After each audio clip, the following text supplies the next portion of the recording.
This is actually physically possible. Oh, they all thought I was crazy. They just liked the funny drawings. If I did a funny drawing, they'd laugh.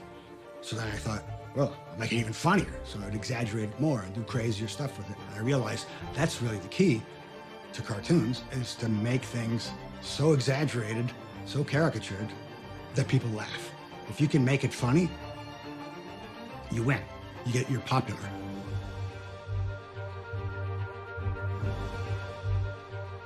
I saw a postcard with a picture of a Chihuahua in a sweater standing next to this woman's leg. You could tell that the dog hated the sweater. It was humiliating to have to wear this sweater. So instantly, Grand Hawk came to life. From this, I kept drawing him, and he eventually morphed into something like this. It was kind of egg-shaped, had long ears. Stimpy, I started drawing him, and it didn't really look at all like Stimpy. Originally, it was just me doodling from memory the cats from the comic book cartoon called Gruesome Twosome that had these cats in it that had big bulbous noses. I didn't really discover Bob Clampett fully till I was an adult. When I saw his cartoons, I was just floored because they pulled you into them. The early cartoons were animated, drawn, designed, painted by professionals. People who had learned step by step through the 30s and 40s. I watched the decay of animation, which shocked me because I didn't think anything could make cartoons bad. I was an idiot. I was naive. I thought, we'll change it. And somehow I convinced a handful of my friends that it might happen. But I don't think they ever really totally believed it. I think Lynn did, because she had a lot of faith. I was a huge fan of his drawings. He'd sit down and do these incredible drawings, and then he'd just sort of toss them aside. And I used to just pilfer them, like I used to steal them and put them in files at one point. It was ridiculous. And so I geek out over his creativity and his ability to just get something down right away, like immediate results. At some point, Lynn and I made these presentation art and story Bibles.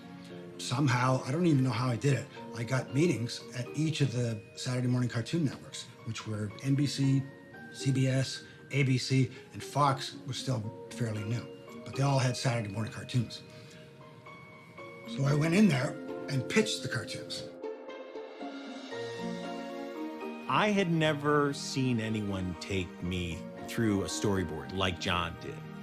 He was possessed. He performed every part, he did every voice. He would show you the board, but you didn't need it. No one had cared for so long about cartoons that he was saying, wake up. I'm telling you a story that isn't like that other crap that you're seeing. Here's this new thing. So, wake up. Nobody pitched like that. It was explosive. Screaming and acting out all the lines. He would roll around on the floor, he would get up, he would smash things. I was horrified. I have never seen anything like it ever. His glasses hit somebody in the head once. Okay, Beep, watch out, the glasses are coming.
that was John. And you walk out of there like, wow.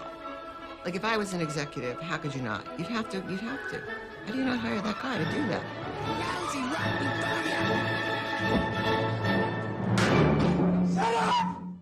The executives in those days were mostly like moms.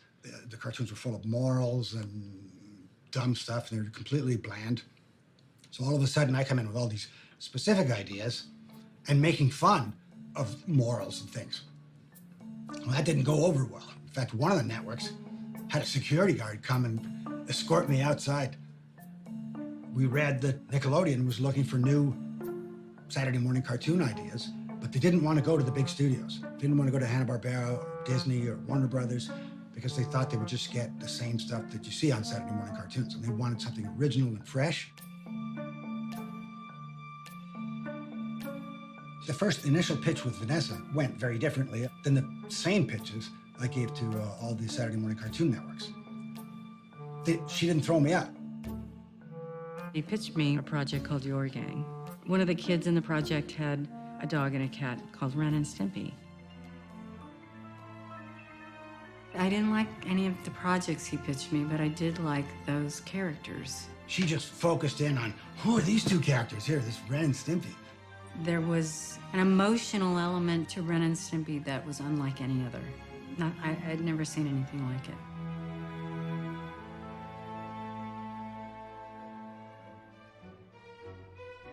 It was edgy.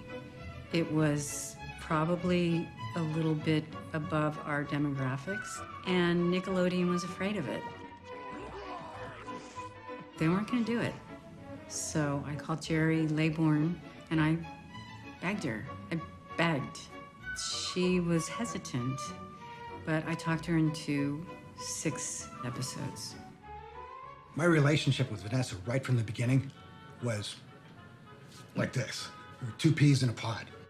I was attracted to that passion and craziness because I have a lot of passion and I'm probably crazy too.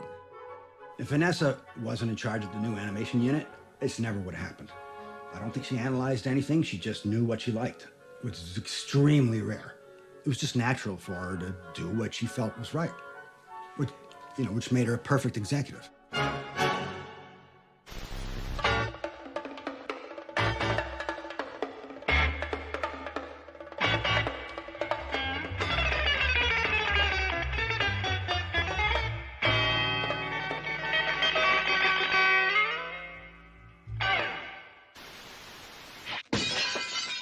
Ren, you're angry? You turned tootin'! I'm angry! I have never been this angry in my entire life! Hey! I feel great! I love being angry! Thank you, Stimpy. Happy to be of service?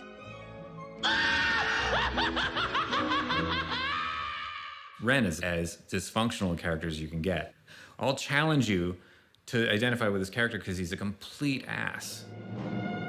What do you mean you don't agree with me? Do you know who you're dealing with?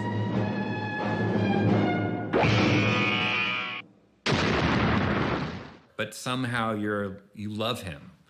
And if you get that out like from the very beginning, you just set the tone. This is who this guy is. He's a piece of shit. And I kind of want him to win, too. Oh, yeah, it's great. Great for you. People always love the stupid one. But nobody ever loves the jerk. Everybody hates me. Casting for Ren, I tried all kinds of actors. And I had all these people come in, some really good actors and stuff, and nobody quite could get the intensity of the insanity that I wanted to get into Ren. I tried everyone. So I finally just went in and I recorded it myself and said, I want it to be like this, and I acted it out and stuff. And then I listened to it and I hated it. But Nickelodeon said, well, you should just do it. You have to keep tapping like that! You bloated sack of protoplasm! John's voicing on Ren is, to me, astounding. Wax paper. There's episodes that I can't even believe how good and how emotional, and he's just, you wouldn't, why should he be good at voice acting? He's a cartoonist. I've had this ice cream bar since I was a child. People always trying to take it from me. Why won't they leave me alone? In the beginning, Ren was basically it was Peter Lorre, just psychotic. You imbecile, you bloated idiot! You fat, bloated idiot! You were. He was frail and tiny, but couldn't control his rage. You broke it! You broke it! My voiced material possession! Stimpy was an abject retard, but with a good heart. Happy, happy, happy! Joy, joy, joy! I did Stimpy, which was based on a Larry Fine from the Three Stooges. What's the matter with him? I'm still in one piece. His voice was so sublime. Everybody could do Moe and everybody could do Curly, but nobody could do Larry. No one even cared about him. But I went nuts the little that he said. We gotta help him. He'd say, like, you know, hey, Moe, you put too much tinsel on the tree. And John said to me, I don't want him to sound like a depressed old Jewish guy. So we pitched him up, and he became very high-pitched, and he could adhere better to the parameters of a cartoon universe. You know, it would be like, you know, Will you button me, Ren? Will you button me, Ren? Sure thing, pal. Good night, Stimpy. Good night, Ren. You know, Stimpy was like really innocent and pure, totally naive, and he seemed to believe in everything. Well, guess what the mailman brought you today? Nothing! This letter's for me! Vanessa never liked when Ren was abusive to Stimpy. Stop hitting Stimpy. You know, I called John. Stop hitting Stimpy. How about that? And to me, that was integral. That was the core of the show. Is that Ren slapped him around. Love. He says love. Stimpy.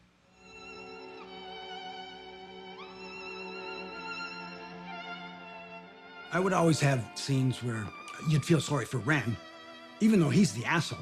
You shouldn't feel sorry for him.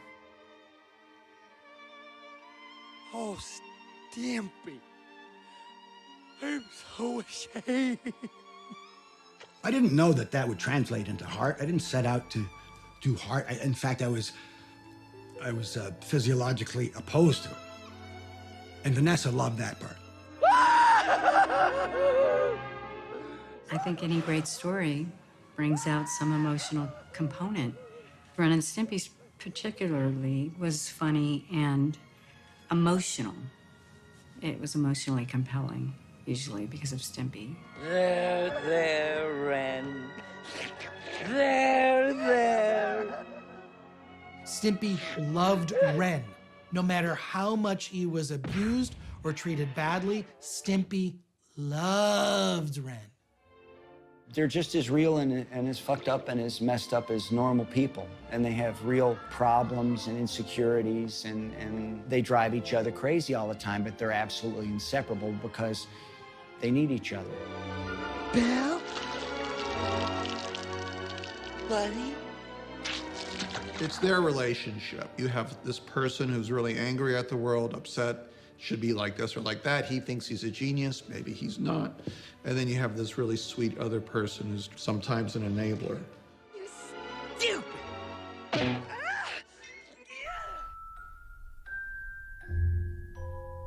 It's kind of stylized toxicity, you know, and there's a yin-yang to it. People always ask me if I identify with either of them. Well, I'm not going to say that I identify with an idiot. But I guess I do identify with an asshole. So Ren is the one I identify with more.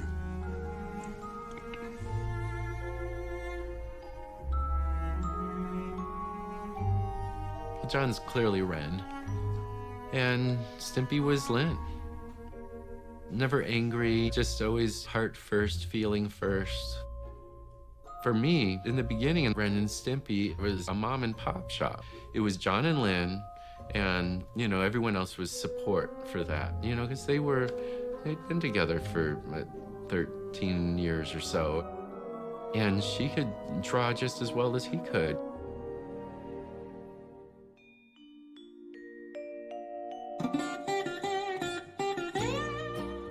While I was at Sheridan College, one of the assignments we had was to take a famous cartoon character and draw it. So I chose Merlin the Magician from Sword in the Stone, which was one of my favorite Disney movies when I was a kid. There was this really cute girl, and I saw her put her drawings down, and Merlin the Magician was one of them. But I saw that it had this really unique style that didn't look like what other people were doing. And I think I kind of fell in love with her right there. In 1979, I moved to California, to LA. I was missing Len.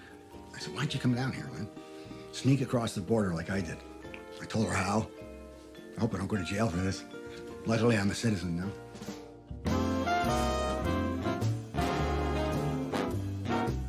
I pictured it to be completely different, like Beach Boys, the beach, and